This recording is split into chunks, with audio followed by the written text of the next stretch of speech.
você, meu querido, minha querida, bom dia. Saudamos a amada igreja com a graça e a paz do nosso Senhor e Salvador Cristo Jesus. Saudamos você também, nosso amigo, amiga, que porventura tenha sido aí convidado, né, por algum de nossos irmãos aqui da Igreja Batista Boas Novas, em Vila Isabel, pertinho aqui do estádio do Maracanã, da UERJ, no Rio de Janeiro. É um privilégio o povo de Cristo estar reunido também nesse tempo, né, de pandemia, que a igreja permanece viva, firme, forte e convicta na sua fé. Não podemos fazer como fazem aqueles que não conhecem o Senhor ou aqueles que conhecem, mas não o obedecem e deixam de se reunir com o corpo. Estamos sim limitados por questões aí sanitárias das aglomerações. A igreja tem observado isso em respeito às autoridades, às recomendações, mas ela permanece reunida aqui, online, em tempo real. Então, a cada domingo, nesse mesmo horário, a igreja está também poder entrar na sua casa. Aí pedimos com licença, né, para estarmos entrando na casa de vocês e que seja um tempo aí oportuno, um tempo abençoado, não apenas para recebermos curiosidades, lermos um pouquinho, né, a Bíblia, mas para muito além disso, um tempo de nós sermos impactados pela palavra, convocados, conclamados a sairmos da inércia e tal qual a igreja primitiva, como diz o outro, colocar as mãos na massa. A igreja ali em Atos, que é o estudo objeto aqui da nossa análise ao longo desses domingos, livro de Atos, a gente vai estar hoje olhando o capítulo 11 e 12, se der tempo, senão a gente conclui na próxima semana. E a gente tem usado aqui, meu querido, minha querida, como base essa literatura muito boa da editora cristã evangélica Atos dos Apóstolos, 30 anos que mudaram o mundo. E o nome dessa lição, que é a de número 10, é Expansão e Oposição. Isso mesmo. Vamos orar? Gostaria de convidar você aí a curvar sua fronte. Talvez você que chegou aqui por um acaso, na sua mente você acha que foi por um acaso, mas a gente sabe que para Deus não tem coincidência, não tem acaso. Deus está te trazendo aqui nessa hora, então sinta-se muito à vontade no meio do povo de Deus. Vamos orar? Pai querido, Pai amado, obrigado por esse lindo dia com o qual o Senhor nos presenteia. Obrigado por mais uma oportunidade de estarmos aqui respirando, louvando ao Senhor, falando contigo e sendo instruídos pela Tua palavra. Visita cada lar aqui representado. Visita também aqueles dos irmãos que por alguma razão não podem estar conosco nesse instante.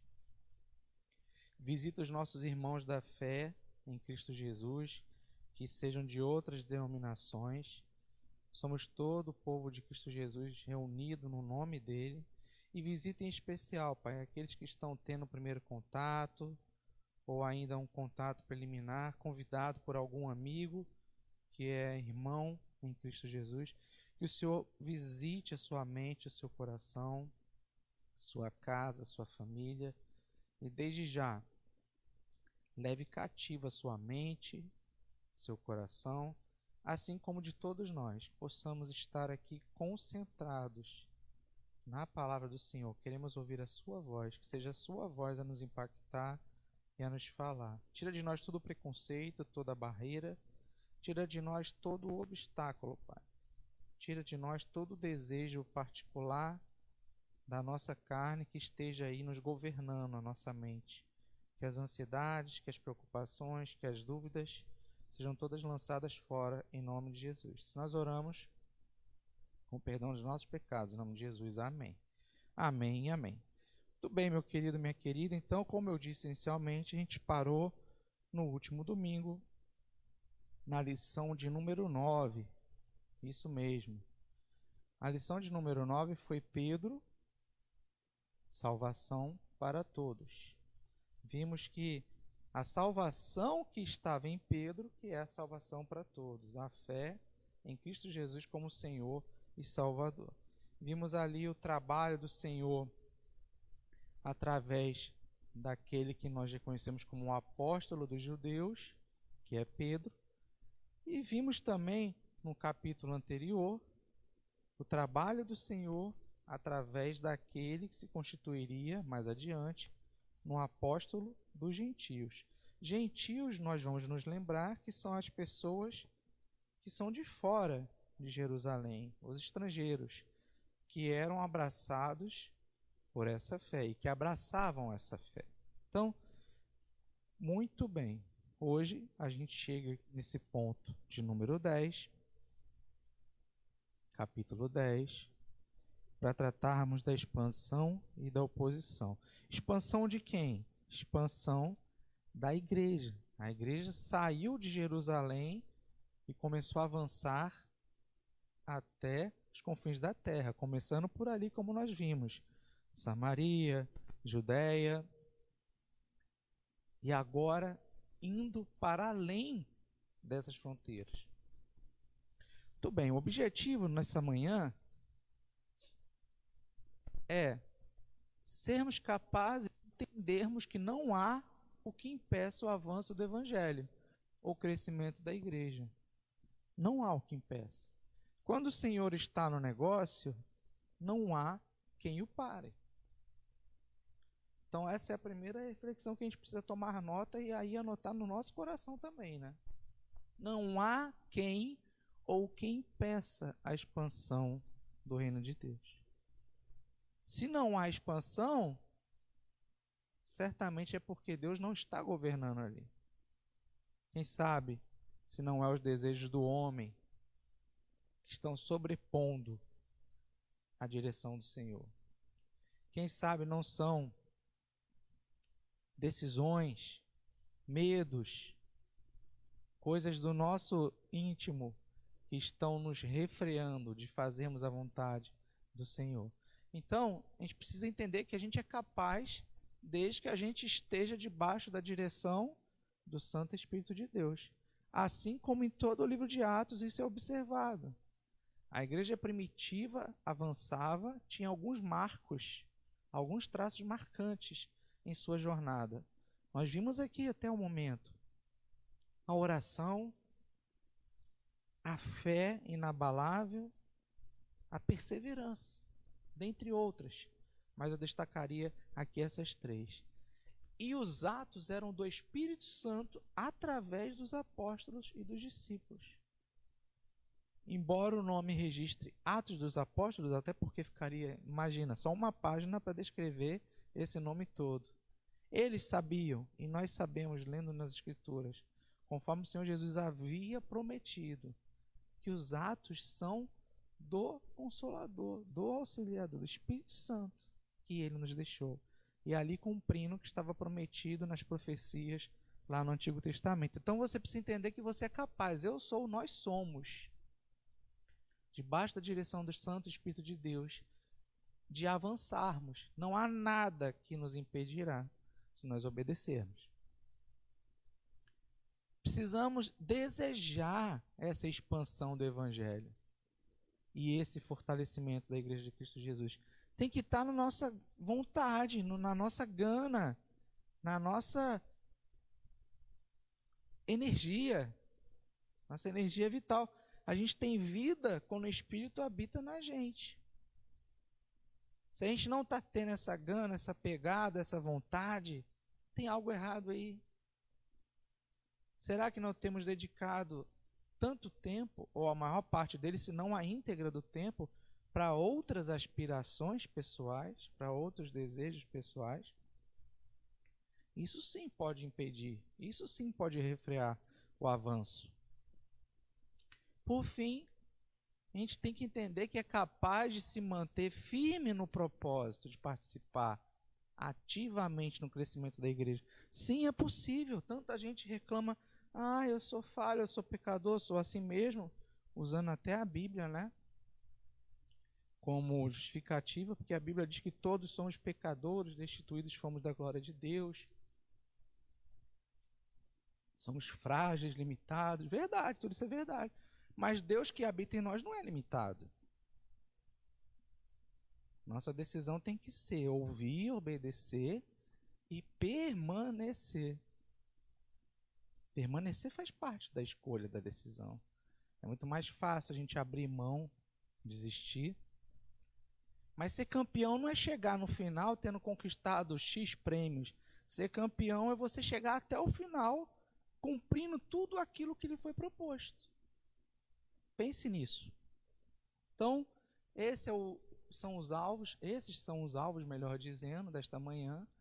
E a gente começa aí observando essa citação, né, que John Stott, um famoso pregador, pastor contemporâneo, ele fez um comentário de que Atos, o capítulo 11 até o capítulo 12, que são aí os objetos desse estudo da lição de número 10, isso mesmo, 10 é a lição da revista, mas os capítulos abordados são o de número 11 e o de número 12, ok?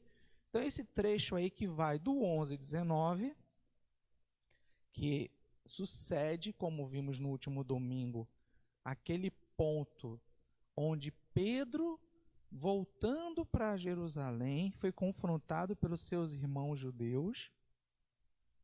Não foi somente pelos que não eram cristãos, mas os judeus também cristãos. Essa nomenclatura a gente viu que surge depois e surge agora, nesse momento aí de 11 e 12. Mas a gente já conhece como cristão, então a gente pode dizer, ele foi interpelado por seus irmãos em Cristo, judeus, como era possível ele ter passado dias na casa de um curtidor. Isso explicitamente não está escrito, mas certamente foi também perguntado. Mas mais do que isso, como foi possível ele estar com Cornélio, na casa de Cornélio, que era um gentil? A gente viu que era um centurião romano. Como ele poderia ter visitado a casa de Cornélio, não apenas ter visitado a casa de Cornélio, ter passado um tempo ali com ele, e como é que ele explicava isso? Já que a palavra ensinava que a salvação, na percepção deles, era exclusivamente para os judeus. Sendo que, ainda que houvesse a necessidade, por conta lá da lei mosaica, né, a orientação da separação dos costumes, dos hábitos gentios, a palavra sempre foi muito clara, de acordo com a promessa lá para Abraão, de que a salvação viria na descendência de Abraão e seria para todas as nações. Mas o judeu, em sua mente, ele ainda estava preso. E a gente vê que isso tem justificativa no conhecimento que eles detinham da época. Ele estava ainda preso numa realidade que seria que a salvação era exclusivamente primeiro, para o povo judeu. Então, verdade, eles estavam ali, a orientação que o Senhor Jesus deixou para os apóstolos é que não saíssem de Jerusalém inicialmente, a gente já viu isso aqui, mas ainda assim, quando houve a perseguição, a partir principalmente do apedrejamento de Estevão, que era helenista, ou seja, falava grego, né? Que a partir daquele momento, vários discípulos, até em função da perseguição também de Saulo, que ainda era o Saulo, famoso perseguidor, naquele momento, discípulos como Filipe saíram a proclamar em terras outras além de Jerusalém. E quando a palavra chegou, por exemplo, no episódio de Saulo, quando estava na estrada, no caminho para Damasco, foi encontrado pelo Senhor Jesus, e ali se converteu, se arrependeu, foi recebido por quem? Por irmãos também que eram gentios, que estavam lá na cidade mais próxima, ou seja, estavam lá em Damasco. Quem eram esses irmãos? A gente vê ali na narrativa, né? Judas e vê também Ananias. Pois bem, o Senhor controla toda a história. A expansão acontecia apesar da oposição.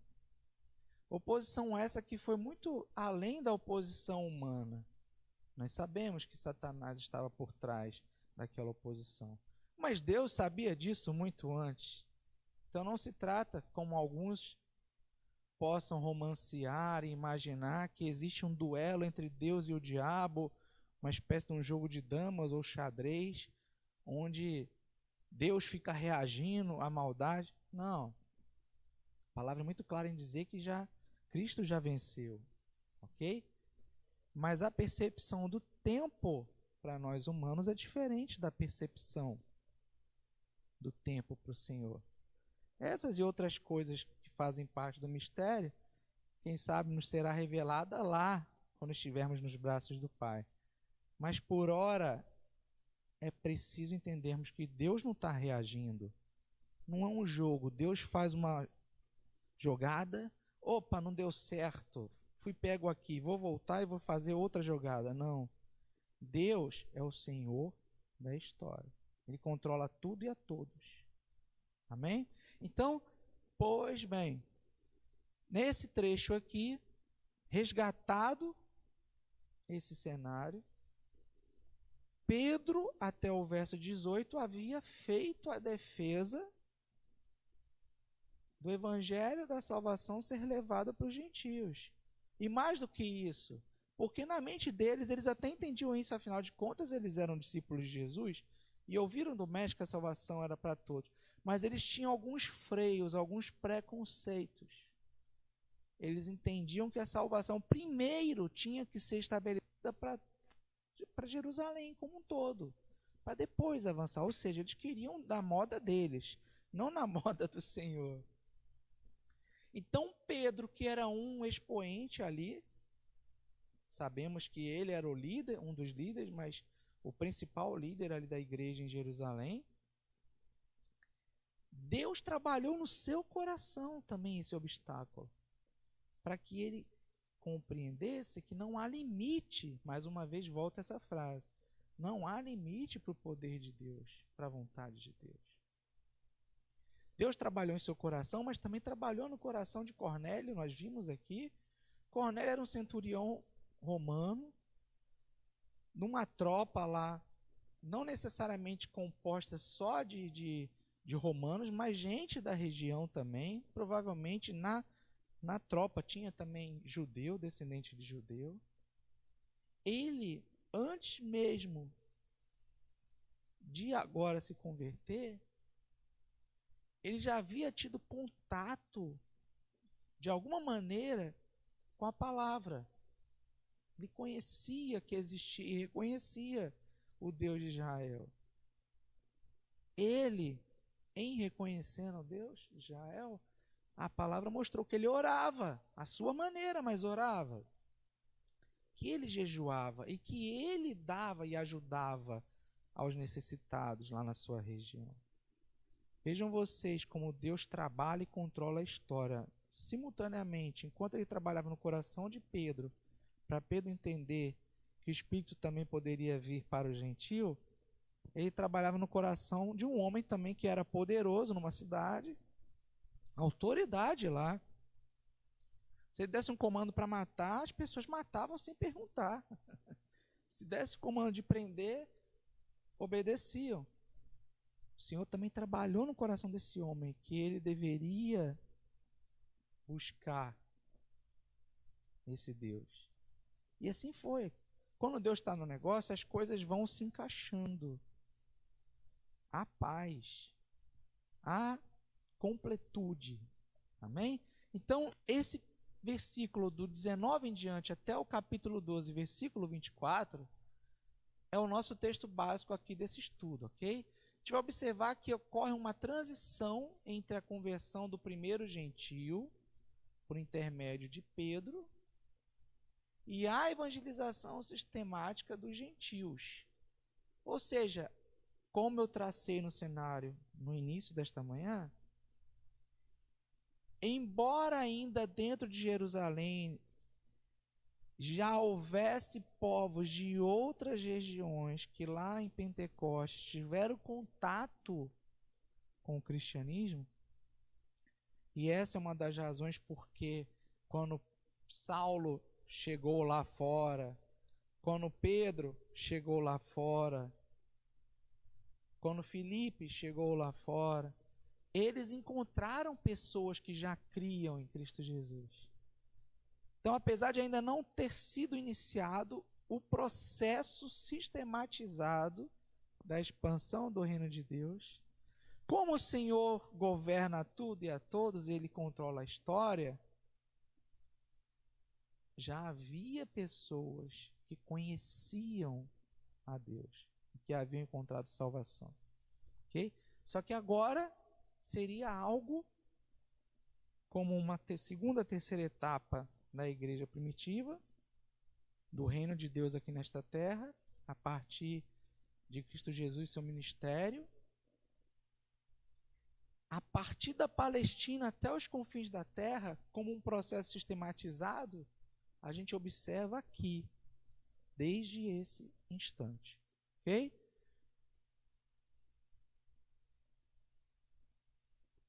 Só que agora passa a ser liderado esse processo sistemático por Saulo, que também era chamado e tinha o seu nome romano de Paulo. Vimos aqui que, à medida que os dias foram avançando, as pessoas chamavam mais a Saulo de Paulo, até porque ele estava em regiões fora de entre judeus. Então, naturalmente, talvez até fosse mais fácil chamarem o servo do Senhor pelo seu nome na versão romana. Como já aconteceu comigo, já comentei com vocês, talvez com algum de vocês também. Há pessoas de outras nacionalidades que vêm para o Brasil e elas têm um nome lá da sua cultura, da sua tradição, que é um nome muito diferente. Então, quando ela precisa se cadastrar no Brasil para ter documentos, ela adota outros nomes também, né? Então, por exemplo, alguém que tem um nome de origem chinesa, dificilmente é compreendido esse nome aqui, né? E você não pode pegar um idioma diferente e simplesmente traduzir para a sua língua, para o seu idioma. Você precisa respeitar. Então, eles mantêm o nome deles de origem, mas eles também adotam um nome. Isso acontece muito. Ou um nome inglês, porque existiu a influência inglesa lá em algumas regiões da China, nós sabemos disso. E quando vem para o Brasil, adota um nome brasileiro. Então eu já vi, não apenas para chineses, isso para japoneses e até outras culturas, né? Então, o cidadão tem um nome lá dado pelos seus pais, que no português é incompreensível, e aí ele adota um nome para cadastrar, por exemplo, num banco para ter uma conta corrente, que é o nome que ele adotou num documento aqui, de naturalidade ou dupla nacionalidade, enfim, seja, no Brasil. Então, aquele senhor que tem um nome complicado, ele passa a responder também pelo nome de João, por exemplo. Saulo nunca deixou de ser Saulo. Seu nome continuava sendo Saulo. Ele foi transformado pelo poder do Espírito Santo de Deus. Ok? E ele já tinha esse nome. A gente conhece a estrutura da história dele. Ele tinha pais romanos, né? Não é à toa que Deus o coloca como expoente aí nesse movimento de expansão rumo aos gentios, porque a origem dele também, ele conversava bem com os judeus, porque ele era descendente de judeus, mas também conversava muito bem simultaneamente com os gentios. Ele era muito bem recebido, a começar pelo seu nome. Então era um nome romano, tá? Não se trata de que a mudança do nome tenha sido ordenado, revelado por Jesus. Não. Como é que foi que ele foi chamado no caminho para Damasco? Qual foi o nome que está escrito na Bíblia aí que Jesus chamou? Saulo, né? Então, se fosse algo a partir de agora, com o seu nome, Saulo, Saulo, agora você se chamará Paulo. Eu não vi isso, não. Mas enfim, é um nome romano, tá? Saulo vai se constituir, ou Paulo, no apóstolo dos gentios. Não que chamar de Saulo ou Paulo seja problema, não, de maneira alguma. Fique muito à vontade, tá? A própria Bíblia, né, no Novo Testamento, passa a tratá-lo por Paulo a partir desse momento, sem problema algum. Olha, até um testemunho particular, o meu nome sempre foi Alan. Sempre foi Alan, né? E durante toda a minha infância, eu convivi com um outro Alan que morava no meu prédio, no mesmo prédio que eu.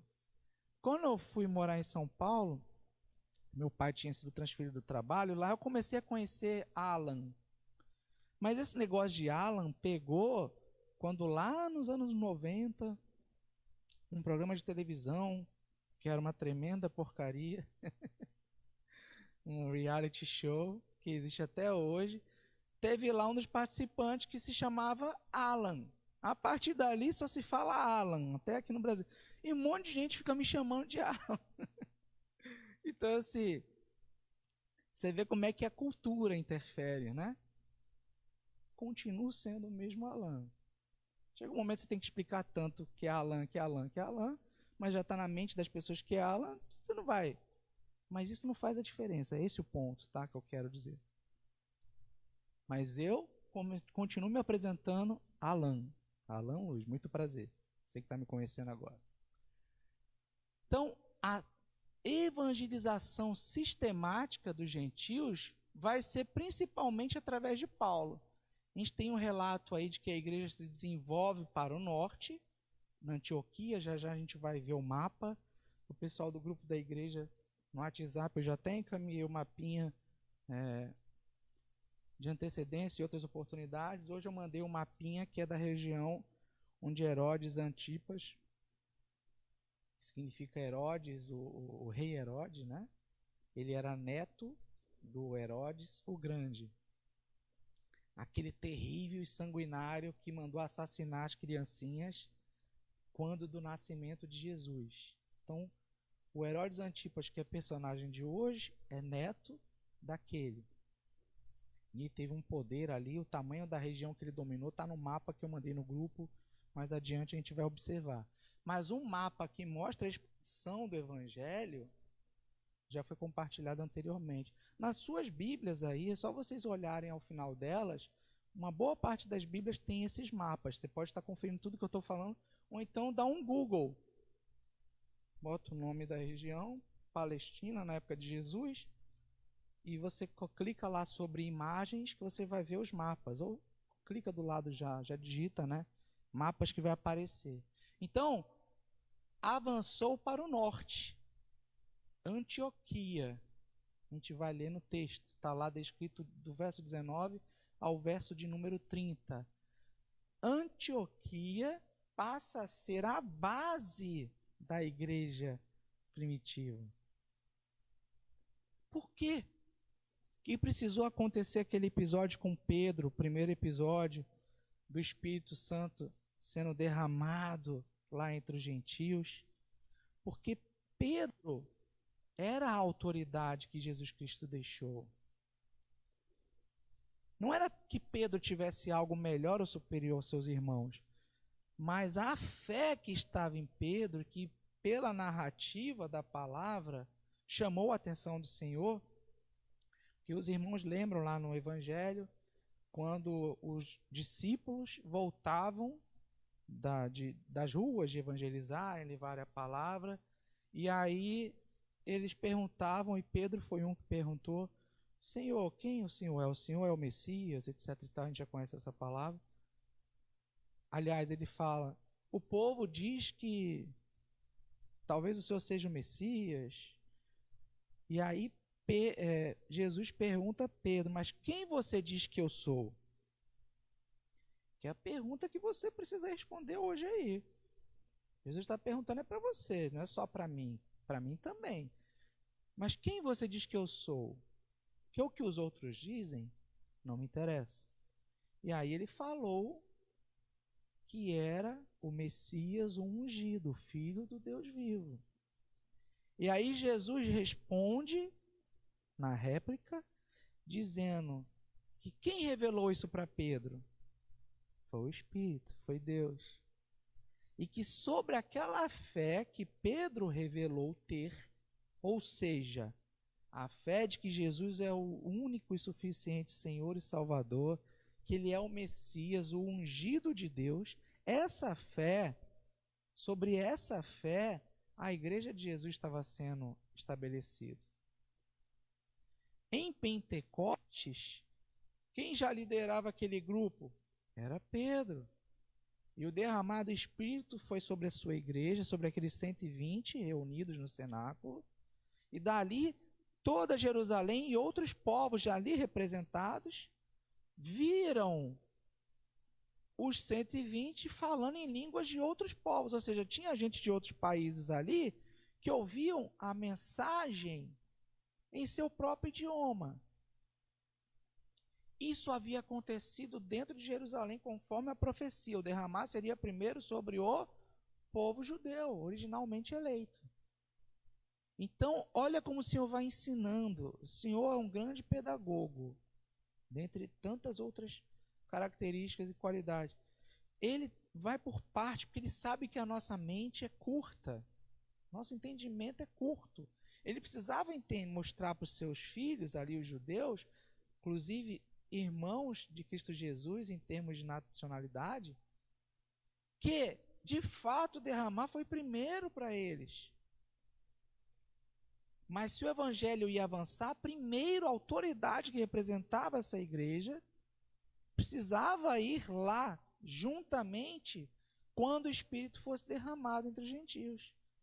Pedro tinha saído antes para ir visitar lá a Samaria, onde Filipe havia pregado e já havia até batizado. Ele encontrou, os apóstolos ouviram essa fama da igreja crescendo em Samaria, e eles enviaram Pedro. Pedro foi para lá, e aí a gente vê isso, né, muito claramente, que apesar dos irmãos lá em Samaria já serem batizados por Filipe, já crerem, como era a primeira vez que o evangelho estava saindo de Jerusalém, quando Pedro foi ali impor as mãos sobre eles, que o Espírito se derramou, ok? O batismo do Espírito aconteceu ali com aqueles irmãos de Samaria. E agora, ali com Cornélio, depois de Deus revelar em visão, nós vimos uma visão que quando Pedro estava orando, já próximo da hora do almoço, né? Ao mesmo tempo que Deus estava revelando para ele, mostrando os animais num grande lençol, animais que para os judeus eram impuros e que o judeu jamais poderia ter contato, muito menos comer. E a voz que ele ouvia na visão era: Pedro, levanta e coma. Pedro, levanta e coma. E aí, terminou de ter aquela revelação, ele estava conversando com o Senhor, já tinha chegado 3 carinhas ali embaixo, e o Senhor falou para, tipo assim, né, não vai ficar perdendo tempo aqui pensando, não, Pedro, já te revelei, é isso, você já entendeu, que ele conhece o coração de Pedro, né? Pedro devia estar, mas como é possível? Como eu vou explicar para os meus irmãos que eu vou agora na casa de um impuro? Simultaneamente a palavra mostra que já tinha os 3 homens lá que o centurião já havia enviado, né? E ali ele os recebeu em casa, obedecendo. Então você ter dúvida, você ter inquietação é normal. O que não é normal, se você é crente em Cristo Jesus, é você resistir à direção dele. Pedro não resistiu. Imediatamente ele convidou os caras que haviam feito uma viagem longa, a gente viu, até em termos de distância, né? Naquele caso eram cerca, salvo engano, de 50 quilômetros, né? 50 quilômetros, mesmo que no caso dos romanos, né, ele estivesse vindo a cavalo, é chão. Eu não sei se você já teve a chance de montar. Você montar e andar 2, 3 quilômetros, você chega no final, você está... e tudo doendo, né? Então ele recebeu os caras dormiram. Estou falando de uma forma despojada para você entender como é que se fosse hoje. recebeu os caras, dormiram, no dia seguinte ele foi. Lá chegando, à porta, de novo, ele tem meio que uma reação ainda de dúvida, né? Entro, não entro, entro, não entro. Aí bastou ele se lembrar que o Senhor, já na revelação, tinha dito para ele, vai lá e entra, não tem esse negócio não. E quando Cornélio chegou à porta, aí ele mostrou, o que que te traz, o que que você quer? Né? E aí Cornélio revela, ele tem um discernimento, a confirmação do propósito do Senhor. E ali naquele lugar, Pedro encontrou homens, uma família toda, servos inclusive, soldados, que já professavam a fé de Cornélio, a fé em um Deus. Gente, naquele contexto, você encontrar alguém que é romano, que é gentil, ou que serve a romanos e a gentios, o mais comum era a crença em vários deuses. Os romanos tinham essa... Por isso também que eles se adaptavam, além dos interesses políticos, a gente já sabe, de poder, né? Porque quem governa em paz com as outras culturas, né, as outras nações, tem mais facilidade para conseguir acordos comerciais. Isso aí vale até hoje, não é? Eles, mais do que muitos outros povos que os antecederam, eles tinham estabelecido inclusive a tal da Pax Romana, que dizia que os povos podiam viajar, eles prepararam todo um sistema de estradas de fácil acesso. Antes deles, era muito comum o saque, o roubo, assassinatos na estrada. Mas com Roma governando, isso aí não estava acontecendo da mesma forma que acontecia antes. Também foi um dos canais pelo qual a igreja avançou, né? A igreja precisou de sair de Jerusalém. E os crentes viajavam. A gente viu aqui que a maioria das vezes a pé mesmo, né? Então, de novo, Pedro ali, em obediência à autoridade da igreja de Jerusalém, presenciou à medida que ele apenas falava.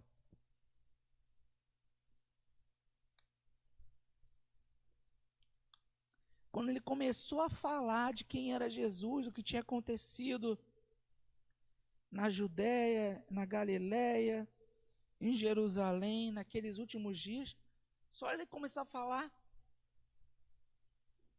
o Espírito caiu sobre os gentios. E aconteceu igual aconteceu lá em Pentecostes, o derramado Espírito. Aquelas pessoas ali passaram a falar em outros idiomas também.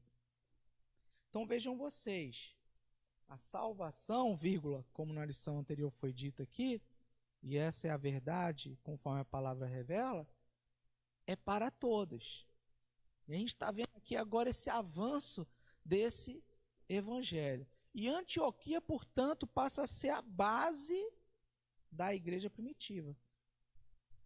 Mas isso aconteceu somente a partir do momento que Jerusalém rejeitou plenamente, como sociedade, como povo, como nação, e aí vai além de Jerusalém, que Jesus Cristo era o Messias. Essa rejeição se manifestou ali no seu ápice com o apedrejamento de Estevão. O que Estevão foi acusado? A gente viu aqui. Para ser executado em apedrejamento. Que ele falava que Jesus era o Salvador. Ora, Jesus já havia passado por aqui, tudo aquilo tinha acontecido, todos os sinais, os prodígios, as curas, o acontecimento da crucificação com manifestação, inclusive, de fenômenos na natureza, fenômenos sobrenaturais. O Evangelho revela, a Bíblia fala de até morto levantando, saindo da sepultura e andando na joia. Que coisa, imagina você aí. Esses dias a gente viu um terremotozinho na televisão lá no México, já fica todo mundo apavorado, né? Mas imagina um tremor. Ou antes disso, quando Jesus se entregou completamente, ali antes, um pouquinho antes, uma voz sendo ouvida dizendo que aquele era o seu filho. Tantas coisas incríveis. Depois a notícia de que ao terceiro dia ele ressuscitou. Além disso, 500 pessoas testemunharam quando ele ressuscitou e aqui andou. Nada disso era suficiente. Quando os apóstolos passaram ali, depois de Pentecostes, a pregar essa verdade, os sinais se repetindo, os judeus, alguns deles inclusive manifestaram que talvez, como foi o caso de Gamaliel, talvez, ou tipo assim, e se esse cara estiver falando a verdade, ele é mesmo filho de Deus? Eles até admitiram isso, mas eles não conheceram que era o filho de Deus. E hesitaram em matar e dizia isso.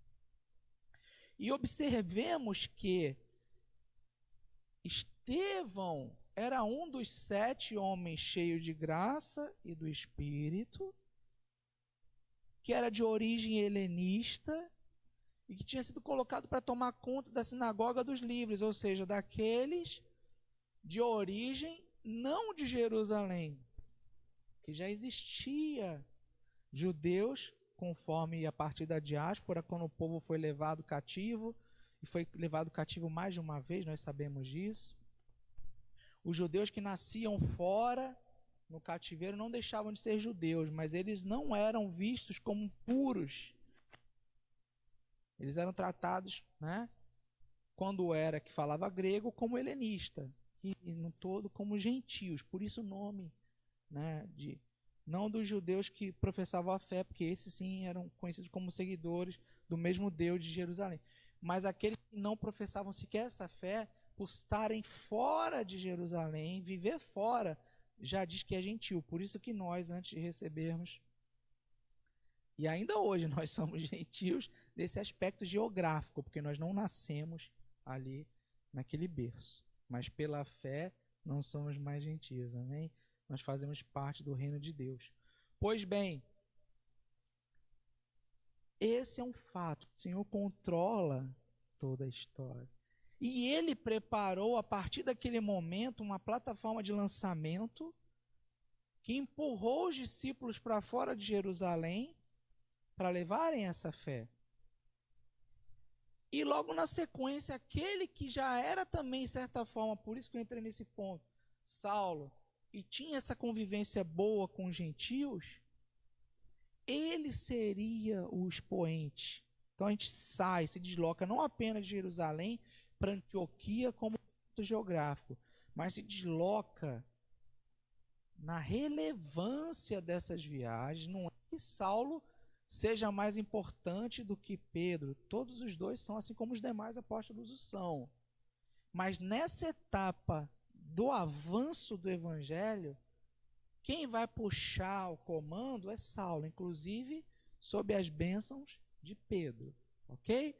Então é muito bom a gente ter isso em mente para a gente poder avançar. E também, já que a gente está falando de expansão, e o título do estudo de hoje é expansão e o quê? Oposição. O diabo não fica parado, não. Claro, né? Tem gente que acha que é o diabo que está agindo e Deus é fraquinho. É o contrário. O diabo que reage o tempo todo. E ele é astuto, porque ele sabe que ele já perdeu, mas ele quer levar o número máximo possível de almas lá para o seu reinozinho, né? Então, ele levantou um expoente que é Herodes Agripa I, em Jerusalém. Então, a gente vai ver aí.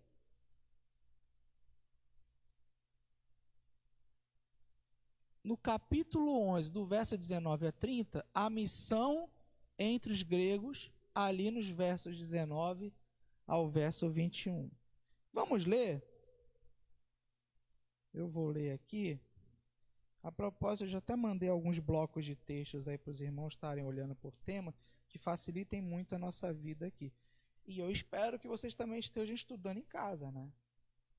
porque esse é um tema que precisa ser trabalhado a semana toda no nosso coração. Estudo bíblico não é só para agora, 20 minutos antes ou na noite anterior da exposição, né? É para todo o tempo. Pois bem, do verso 19 em diante, do capítulo 11. Os que foram dispersos, a partir da perseguição que começou com a morte de Estevão, se espalharam até a Fenícia, Chipre e Antioquia, não anunciando a palavra a ninguém que não fosse judeu. Vocês observaram aí? Não era anunciada até então a palavra, mesmo que fora de Jerusalém, para quem não fosse judeu. Não anunciando a palavra a ninguém que não fosse judeu.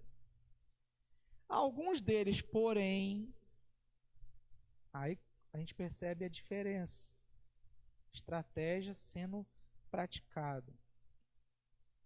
Alguns deles, porém, que eram de Chipre e de Cirene, e que foram até Antioquia, falavam também aos gregos, anunciando-lhes o evangelho do Senhor Jesus. A mão do Senhor estava com quem? Lê aí você na sua casa, vamos espantar a preguiça, abre a sua Bíblia aí. Se for aplicativo, também abre, para de olhar o Facebook, o WhatsApp, o Instagram. A mão do Senhor estava com eles, e muitos crendo se converteram ao Senhor. Então é aquilo que eu estava dizendo na contextualização. Alguns deles quem? Dos que iam, né? Dos discípulos que a tinham deixado Jerusalém, a partir da perseguição e da morte de Estevão. Muitos saíram para Fenícia, para Chipre, para Antioquia, mas só falavam com judeus.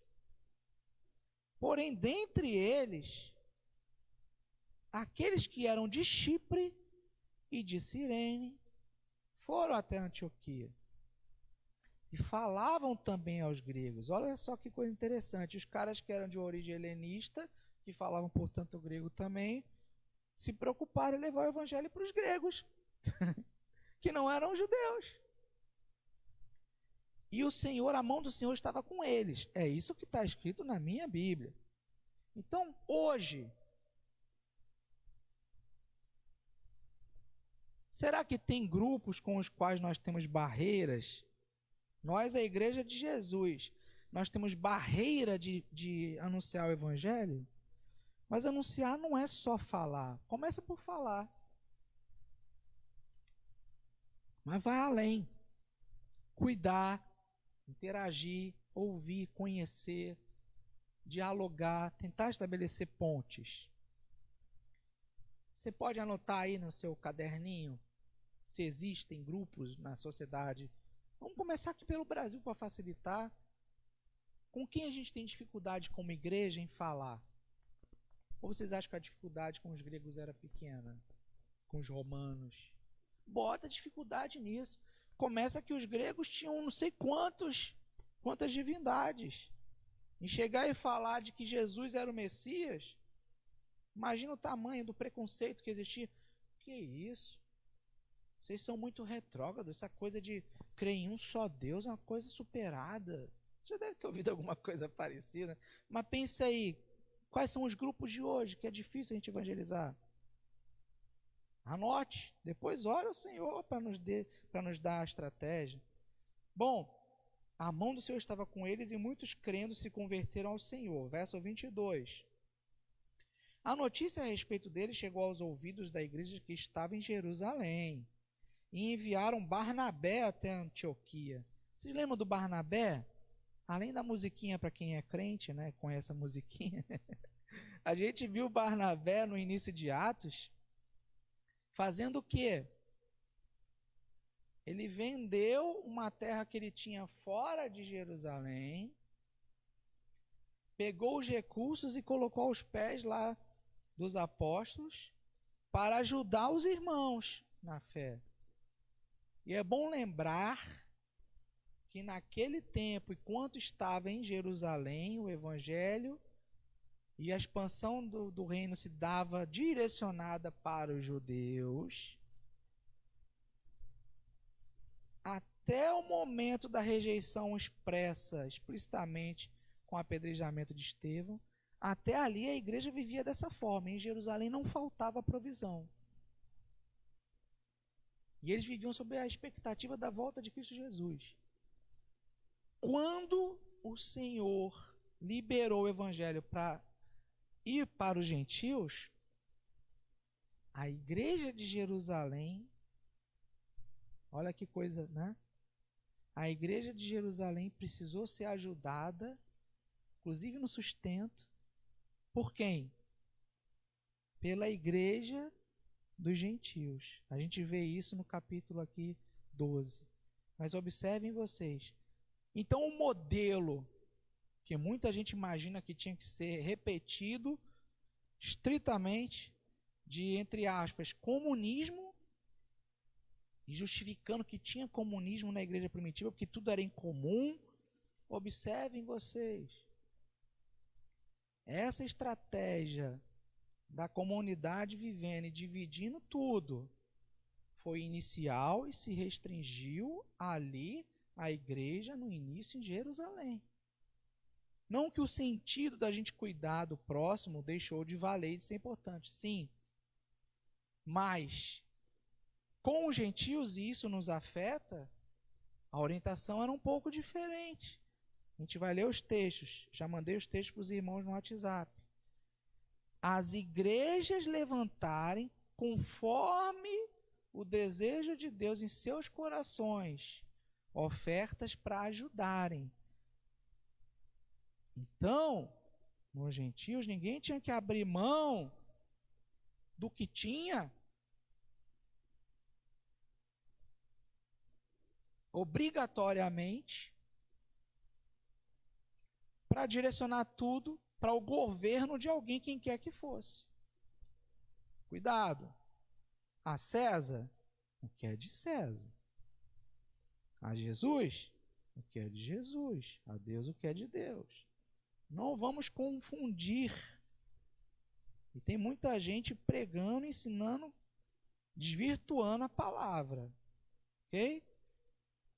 E ainda assim, esse comunismo que aconteceu ali na igreja primitiva era muito diferente do comunismo humano que se pretende e ao longo da história tem se tentado impor sobre as nações. E aqui eu falo muito claramente, não estou falando de regime político, porque além do comunismo tem outros tão cruéis quanto. Nós estamos falando de princípios e valores que estão na palavra e que precisam ser recebidos e vivenciados pela igreja, seja em qual era viver, sob qual governo humano estivermos, seja o governo de esquerda, de direita, de centro, ou de cabeça para baixo, que quer que seja, que você quiser dar o nome, o que a igreja precisa ser é vista como igreja. A igreja que seguia os moldes da igreja em Atos. E que, como a gente está demonstrando aqui, tem as fases. Então, aberto esse parênteses, Barnabé, que era levita e que tinha um patrimônio fora de Jerusalém, pela lei de Moisés, sendo levita, ele não podia nem ter terra em Jerusalém. E ele não tinha. Por questões familiares, ele tinha alguma herança fora. E esse homem, mesmo sem ter obrigação alguma, é o que está no coração que interessa. Ó. Esse homem, sem obrigação alguma, vendeu um patrimônio para ali no início da igreja em Jerusalém, doar como oferta para abençoar os irmãos. Ao passo que a gente viu outro episódio de Safira e Ananias, que eram dali, da região de Jerusalém, e queriam aparecer, porque ficaram incomodados que tinha gente aparecendo. Será que isso acontece hoje em dia, não? Aí venderam um patrimônio e combinaram entre si, ou seja, entre eles, ó, vamos separar uma partezinha aqui, vamos entregar para Pedro, pro Pedrão lá e pros outros irmãos lá. Essa outra parte não vai ficar sabendo mesmo. Para ele engano. Porque é impossível impedir a ação de Deus. E Deus sabe de todas as coisas. A gente viu qual foi o resultado de Ananias e Safira. Pum! Caíram na frente de Pedrão lá. E vida que segue. Barnabé, esse mesmo Barnabé, foi a Tarso à procura de quem? De Saulo. Verso 26. E quando o encontrou, levou-o para Antioquia. É a história que a gente viu lá, né? Que Deus tinha mandado Barnabé também ser uma espécie de um canal, vivendo com Saulo aqueles primeiros dias ali em Antioquia. Ele presenciou, ele orientou, acompanhou, mas ele presenciou como é que Saulo era ousado, né? Lá na Bahia eles falam assim, é ousado. Eu sei porque eu morei lá, eu sou filho de baiano também. E ele levantou e já foi logo para Antioquia para falar para a sinagoga lá quem era Jesus. Então Barnabé foi um dos que, quando promoveu o encontro de Saulo com Pedro e os demais, testemunhou sobre as coisas que estavam acontecendo através de Saulo lá em Antioquia. E durante um ano inteiro se reuniram naquela igreja e ensinaram numerosa multidão. Em Antioquia, os discípulos foram pela primeira vez chamados de cristãos. Um ano inteiro, Saulo ficou ali aprendendo no banquinho com o irmão ali, ó. Hoje em dia a gente não quer aprender nem na escola bíblica, uns com os outros. Eu já vi isso acontecendo antes na Bíblia. Davi, por exemplo, Davi não teve que passar um tempo aprendendo? Hoje em dia as pessoas não querem investir tempo em nada, já querem partir para dentro, como diz a juventude. Aqui, pela primeira vez em Antioquia, foram chamados de cristãos aqueles que imitavam a Jesus. A gente viu que até aqui a igreja era conhecida como o caminho, aqueles do caminho. Que caminho? O caminho que leva para o reino de Deus, né? E a história mostra que o símbolo do cristianismo era o peixinho, né? A gente sabe disso. Eles se identificavam como os do caminho.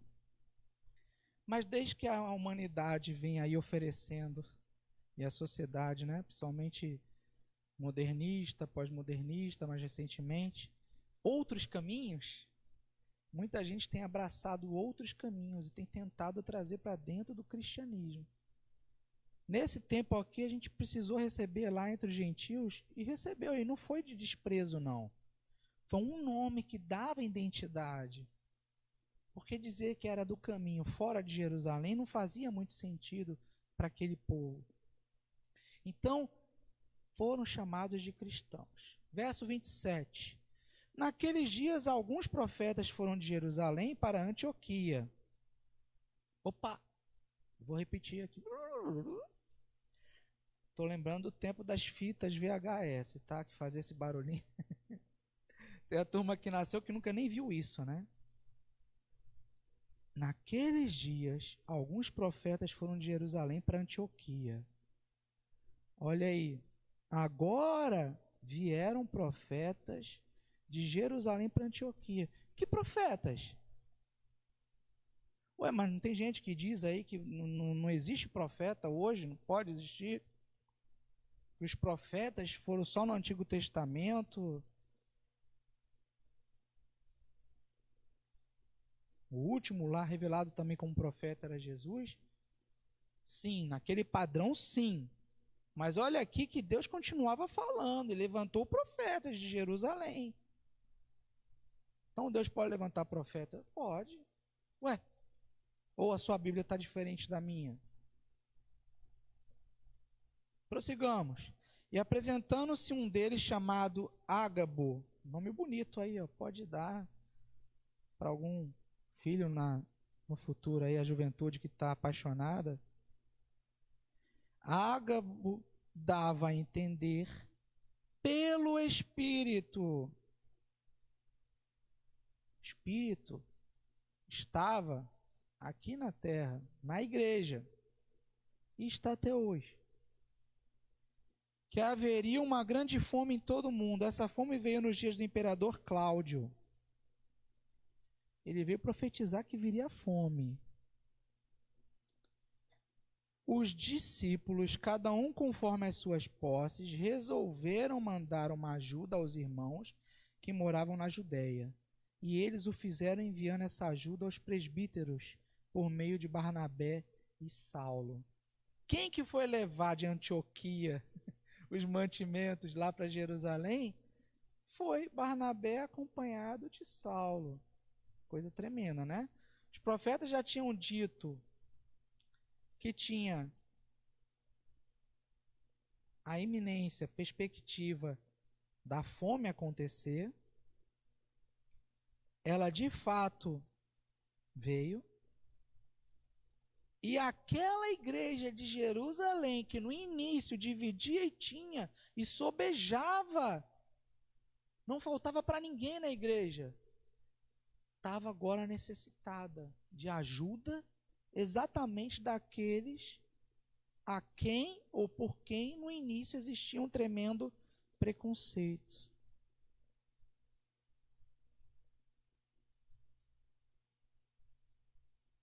Bom,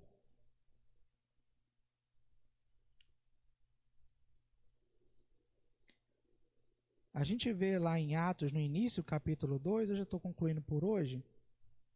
Mandei para os irmãos.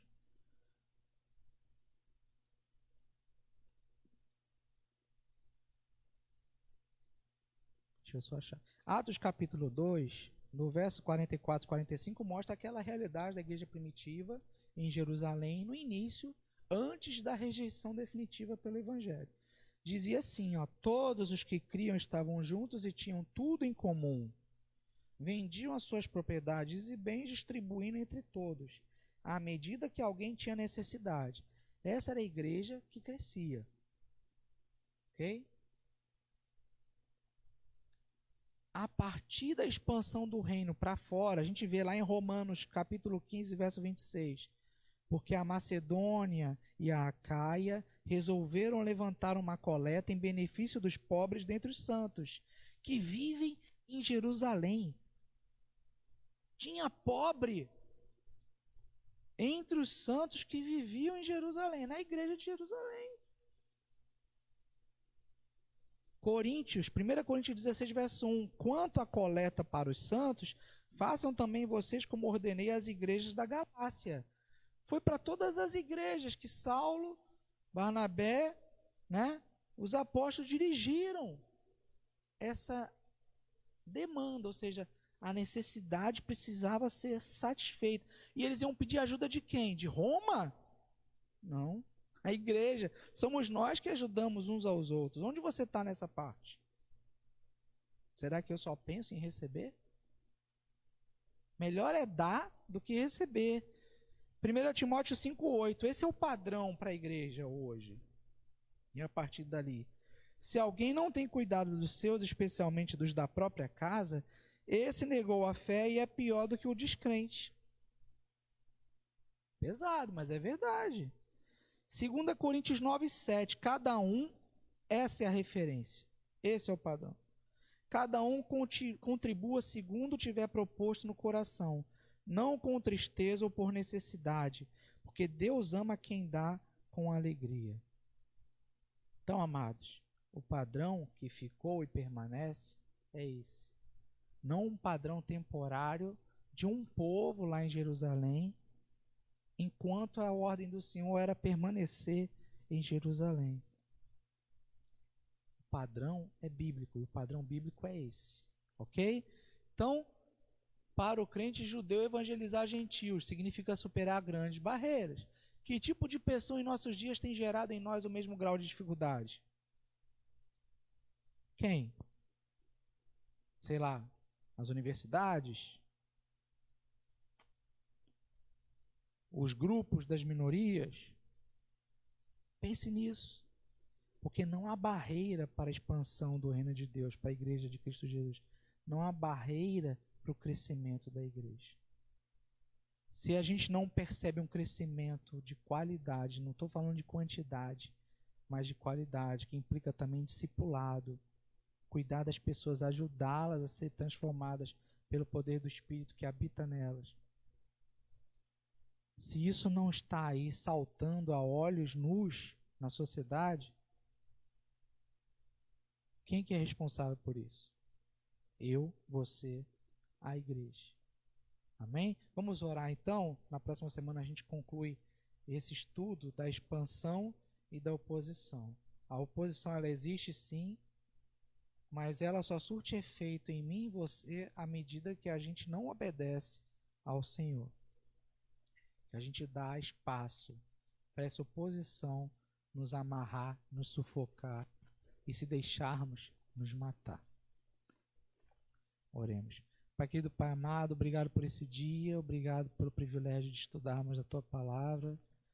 Que o Senhor continue, Pai, ali nas mentes, nos corações de cada um de nós, daqueles também que de alguma forma terão contato assistindo o vídeo que foi gravado, onde estiverem, em que estiverem envolvidos, que a Tua Palavra venha fazer a diferença, venha penetrar, desfazer as barreiras, os preconceitos, os obstáculos. Tira de nós, a começar por mim, tudo aquilo que o inimigo insiste em nos acusar e tenta nos limitar em nossa fé, que caia por terra em nome de Jesus. E que, ó Pai, aqueles que ainda não conhecem a Cristo Jesus, que tenham agora o discernimento vindo do Santo Espírito de Deus, para convencê-los de que só Jesus é o Messias, o ungido, o Deus vivo. Vive e reina nos corações daqueles que creem nele como Senhor e Salvador. Que haja honra para a tua glória. E que também nas nossas vidas, nós que já somos salvos, haja transformação. Para que nós possamos ser e fazer a diferença no mundo onde nós vivemos. Se nós oramos com o perdão dos nossos pecados, pedindo que o Senhor continue nos falando nesta manhã. Logo agora, dentro de poucos minutos, quando estaremos reunidos para cultuar, para adorar, para servir ao Senhor, o Rei dos Reis, o Senhor dos Senhores, nosso Senhor e Salvador. Nós oramos em nome de Jesus, amém. Deus abençoe, um beijo, um abraço, até mais, fui.